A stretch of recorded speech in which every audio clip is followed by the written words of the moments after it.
মেয়াদ, 5 বছরের যে মেয়াদ সেটা কিন্তু কাল শেষ হয়ে যাচ্ছে। এই বিষয়ে কিন্তু বিজ্ঞপ্তি জারি করেছে রাজ্যপাল আজকেই, অর্থাৎ আজ 7ই মে। সেই যে 5 বছরের যে মেয়াদ সেটা যে শেষ হয়ে যাচ্ছে সেই বিষয়ে বিজ্ঞপ্তি জারি করে স্পষ্ট জানানো হয়ে গেছে পুরো বিষয়টাই। পাশাপাশি আমরা দেখতে পাচ্ছি যে মুখ্যমন্ত্রী, আমাদের বিদায়ী মুখ্যমন্ত্রী পশ্চিমবঙ্গের তৃণমূল নেত্রী মমতা বন্দ্যোপাধ্যায়, তিনি কিন্তু পদত্যাগ দিতে অস্বীকার করেছেন, মুখ্যমন্ত্রীর পদ থেকে পদত্যাগ করতে অস্বীকার করেছেন। কিন্তু 9ই মে অর্থাৎ শনিবার বিজেপির নতুন যে মুখ্যমন্ত্রী যিনি হবেন তার শপথ গ্রহণের যে অনুষ্ঠান সেটা কিন্তু রয়েছে ব্রিগেডে। পাশাপাশি নির্বাচনের ফল ঘোষণার পর থেকেই কিন্তু রাজ্য জুড়ে একেবারেই যে পোস্ট পোল ভায়োলেন্স আমরা যেটাকে বলি সেটা কিন্তু রাজ্য জুড়ে শুরু হয়েছে। একদিকে যেমন বিরোধীদের ওপর অত্যাচার করা হচ্ছে, কখনো সেই অত্যাচার কিন্তু দেখা যাচ্ছে যে মানে বিদায়ী যে দল সেই দলের কর্মীরা কিন্তু দল বদলে সেই বিষয় মানে অত্যাচার নামিয়ে আনছে কিন্তু অনেক সময় বিরোধী দলগুলোর ওপরেও। পাশাপাশি যেমন সিপিআইএম এর বিভিন্ন যে মূর্তি, যেমন লেনিন মূর্তিতে কখনো আবির ছেটানোর ঘটনা ঘটেছে, পাশাপাশি জিয়াগঞ্জের মতো জায়গায় লেনিন মূর্তি ভাঙচুরের ঘটনা ঘটেছে। এর বিরুদ্ধে সিপিআইএম কিন্তু পথে নেমেছে, তারা আন্দোলন করেছে এবং জিয়াগঞ্জে এবং বহরমপুরে কিন্তু এর বিরুদ্ধে মিছিল করা হয়েছে। পাশাপাশি এই যে গোটা ঘটনা তার প্রতিবাদে প্লাস মানুষের ওপরে যে মানুষের রুটি রুজির ওপরে যে চাপ সৃষ্টি করা হচ্ছে বা মানুষের রুটি রুজিকে যে ক্ষতিগ্রস্ত করা হচ্ছে তার বিপক্ষেও কিন্তু কাল অর্থাৎ 8ই মে রাস্তায় নামতে চলেছে, একেবারে রাস্তা থেকে আন্দোলন করতে চলেছে বামপন্থী দলসমূহ। ধর্মতলার লেনিন মূর্তি থেকে তাদের মিছিল, সেই মিছিল কিন্তু শুরু হবে। পাশাপাশি দেখা যাচ্ছে যে কালকে অর্থাৎ 6ই মে রাত্রির বেলা মধ্যম গ্রামে কিন্তু শুভেন্দু অধিকারী, বিরোধী দলনেতা শুভেন্দু অধিকারী, তার কিন্তু মানে যে আত্মসহায়ক ছিলেন তিনি কিন্তু খুন হয়েছেন। এই যে গোটা ঘটনা পশ্চিমবঙ্গ জুড়ে ঘটে চলেছে, তার কি কি ঘটলো এই নির্বাচনী ফলাফল ঘোষণার পর থেকে আজ পর্যন্ত কি কি ঘটনা ঘটলো সেটাই কিন্তু আমরা বিস্তারিত ভাবে জেনে নেব আমাদের গণশক্তির সহকর্মী অরিজিৎ মন্ডলের কাছ থেকে। অরিজিৎ, তুমি যদি এটা বিস্তারিত বলো। হ্যাঁ, একদম। তুমি যেটা প্রথমেই বলছিলে, আজকেই রাজ্যপাল একটা বিজ্ঞপ্তি প্রকাশ করেছে, যেখানে বলা হয়েছে যে যে পুরনো যে সরকার ছিল, যে মন্ত্রিসভা ছিল, মন্ত্রিসভা ডিসবাস করে দেওয়া হয়েছে। এবং তুমি এটা উল্লেখ করলে যে আগামী 9 তারিখ সেটা হচ্ছে নতুন মন্ত্রিসভা, সেটা ব্রিগেড প্যারেড গ্রাউন্ডে, সেখানে তারা শপথ গ্রহণ করবে। সেখানে উপস্থিত থাকবে, বিজেপির তরফে বলা হচ্ছে এখানে উপস্থিত থাকবে প্রধানমন্ত্রী, কেন্দ্রীয় স্বরাষ্ট্রমন্ত্রী, যিনি তারা উপস্থিত থাকবেন এবং সেই গোটা মন্ত্রিসভা সেখান থেকে শপথ গ্রহণ করবে। আর একটা নজিরবিহীন ভাবে মুখ্যমন্ত্রী বলেছিলেন যে তিনি মানে রিজাইন করবেন না, কারণ হচ্ছে তেনাকে জোর করে হারিয়ে দেওয়া হয়েছে 61 সিটে, তৃণমূল কংগ্রেসকে জোর করে হারিয়ে দেওয়া হয়েছে, সেই তারই প্রতিবাদে তিনি রিজাইন করবেন না। এই ঘটনাও পশ্চিমবঙ্গের ক্ষেত্রে নজিরবিহীন। কিন্তু যে নজিরবিহীন ঘটনাটা বিজেপি সংখ্যাগরিষ্ঠতা পাওয়ার পর থেকে, ফল বেরোনোর পর সংখ্যাগরিষ্ঠতা পাওয়ার পর থেকে যে নজিরবিহীন ঘটনাগুলি দেখা যাচ্ছে, তা হচ্ছে যে বুলডোজার রাজনীতি। একদম নির্দিষ্টভাবে বলতে গেলে বিজেপি ভোট গণনা যেদিন ফল প্রকাশ হচ্ছে সেই দিন বিকেল বেলা থেকেই শুরু হয়েছে বিজেপির এই একদম চরম যে আক্রমণাত্মক যে রাজনীতি, সেই ঘটনা প্রথম শুরু হয় আমাদের কলকাতার যাদবপুরে লেনিনের মূর্তিতে, সেখানে হচ্ছে যে তারা আবির ছিটিয়ে। সেই ঘটনার সঙ্গে সঙ্গে সেখানে সিপিআইএম যারা কর্মী সমর্থক রয়েছেন, সিপিএম রাজ্য কমিটির সদস্য সুদীপ সেনগুপ্ত, সৃজন ভট্টাচার্য সেখানে উপস্থিত হন। সেখানে সেই ঘটনার সেখানে গিয়ে লেনিন মূর্তি পরিষ্কার করা হয় এবং সেই ঘটনার গোটা রাজ্য জুড়ে নিন্দা হয়।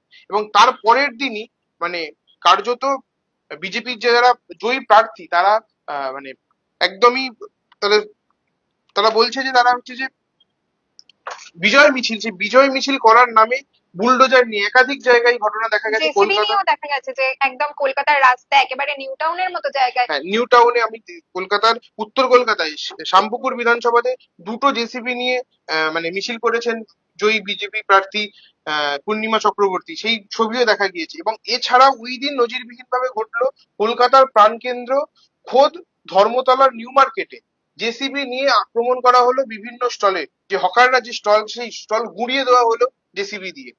এই যে জেসিবির রাজনীতি। এছাড়াও আমরা দেখলাম মুর্শিদাবাদের জিয়াগঞ্জে লেনিনের যে মূর্তি, সেই লেনিনের মূর্তি ভেঙে গুঁড়িয়ে দেওয়া হলো, এর প্রতিবাদ হয়েছে। তার পরের দিনই সেখানে জিয়াগঞ্জে মিছিল করেছে বামপন্থীরা।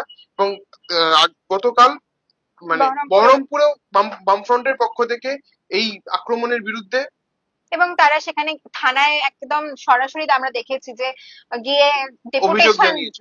জমা দেওয়ার যে পুরো প্রক্রিয়া সেটাও কিন্তু ঘটেছে। হ্যাঁ, আহ, মানে কিন্তু এই যে ঘটনা যখন ঘটছে তার ঠিক উল্টো দিকে বিজেপির যে নেতৃত্ব, রাজ্য বিজেপির সভাপতি শ্রমিক ভট্টাচার্যের তরফে কিন্তু তার কর্মীদেরকেই শান্ত থাকার বার্তা দেওয়া হচ্ছে, সংযত থাকার বার্তা দেওয়া হচ্ছে। কিন্তু সেই বার্তা কতটা ফলপ্রসূ হচ্ছে তা সেই ঘটনা, যে পরপর যে ঘটনা ঘটে চলেছে তার থেকে বোঝা যাচ্ছে।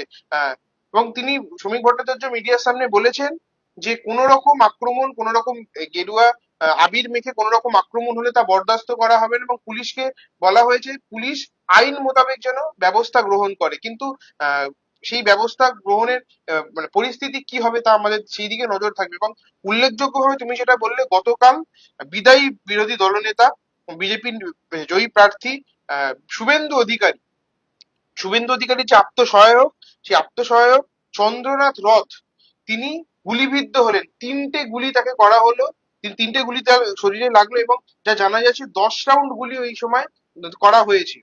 চন্দ্রনাথ রথকে মধ্যমগ্রামে তাকে গুলিবিদ্ধ করা হলো। তিনি গাড়ি করে যাচ্ছিলেন তার ফ্ল্যাটে, বাড়ি সেখানে। ফিরছিলেন আফটার অল হ্যাঁ, সেই সময় একেবারেই, যে সময় সেই কিন্তু একদম রাতে হ্যাঁ, বাড়ি ফিরছিলেন সেই সময় তাকে গুলিবিদ্ধ করা হলো।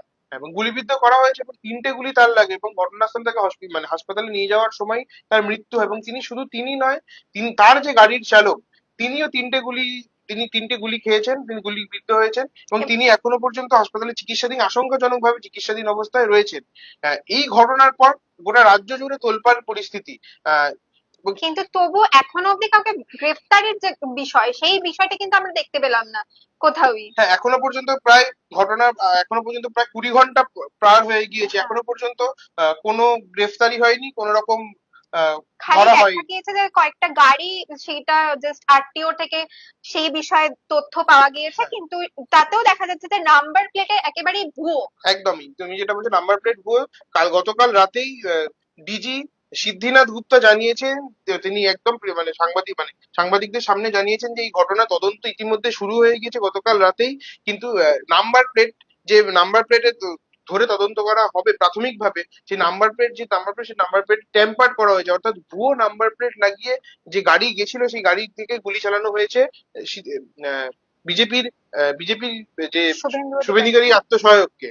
এবং সেই নাম্বার প্লেটটি আসলে হচ্ছে যে শিলিগুড়ির একটি নাম্বার প্লেট, সেই নাম্বার প্লেট ব্যবহার করে আহ, মানে গুলি চালানো হয়েছে, সেই গাড়ি ব্যবহার করে গুলি চালানো হয়েছে।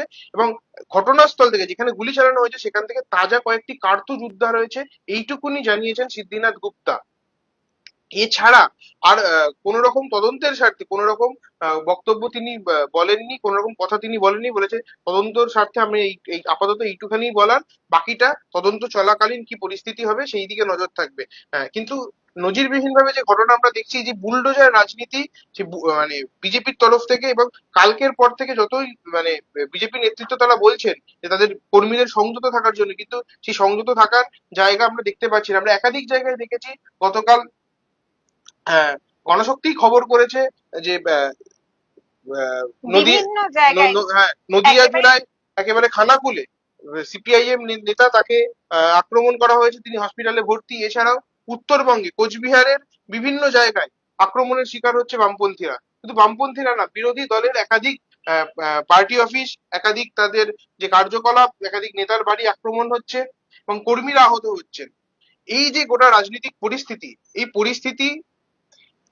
অবশ্যই এখানে বলে দেওয়ার যে শুভেন্দু অধিকারী দাবি করেছিলেন যে এর আগে যে নির্বাচনগুলো হয়েছিল সেইখানে কিন্তু এই ধরনের মানে তার তুলনায় এই নির্বাচন যথেষ্ট শান্তিপূর্ণ ভাবে হয়েছে। সেইটা কি আদতেও শান্তিপূর্ণ হচ্ছে সেই বিষয় কিন্তু আমরা খুব একটা দেখতে পাচ্ছি না, কি বলবে? হ্যাঁ, না শান্তিপূর্ণ তো নয়, কিন্তু যে ঘটনা পরপর ফল ঘোষণার দিন থেকে যে ঘটনা একের পর এক সামনে এসেছে, যে জেসিবি নিয়ে, এই যে বুলডোজার নিয়ে যে রাজনীতি, তাদের যে শক্তি প্রদর্শন এবং এই যে মানে একই রকম ভাবে চরম আগ্রাসন দেখানো, মানুষকে ভয় দেখানো, এবং সবচেয়ে এভাবে যে গরিব মানুষের ওপর, খেটে খাওয়া মানুষের ওপর যে আক্রমণ নেমে আসছে, তার সাথে সাথে তার মূল লক্ষ্য হচ্ছে বামপন্থীরাও।